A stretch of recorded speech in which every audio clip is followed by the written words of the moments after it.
A historical marker on Farrier Avenue in the city of Oneida lets visitors know it was on this spot the Oneida Depot and Railroad Station originally stood. It was from this spot that generations of men and women left their hometowns to serve their country in conflicts like World Wars I and II, and presidential candidates like Harry Truman and John Kennedy made campaign stops.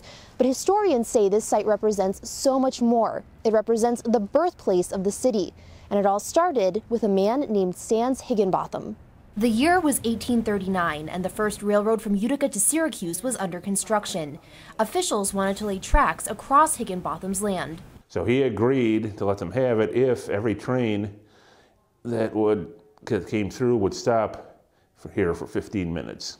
He saw he had such an invested interest in the city of Oneida and its prosperity that he knew the railroad would be the push to make this into a prosperous demographic area.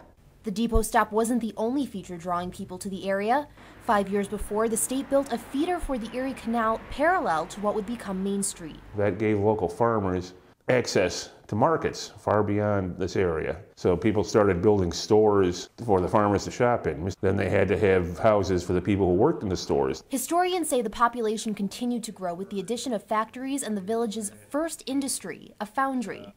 In 1896, the legislature passed a law separating the village from the town of Lenox, and Oneida was officially incorporated as a city on March 28, 1901.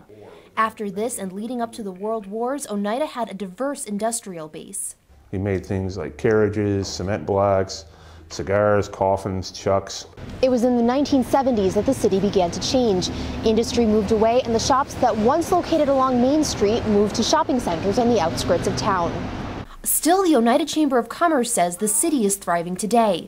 Its 140 member businesses are mostly small, but its close-knit neighborhoods, school system, and healthcare center help keep it vibrant. Steps have also been taken to protect its past. The state established a historic district along Main, Dodge, and Broad Streets and Washington Avenue back in 1983. There is plans for taking care of items that are giving to institutions, and that they're truly there as an educational institution for children to learn, to families to learn. Meaning the past will likely be visible in Oneida's present for generations to come. In Oneida, one of your hometowns, Sarah Blazonis, YNN.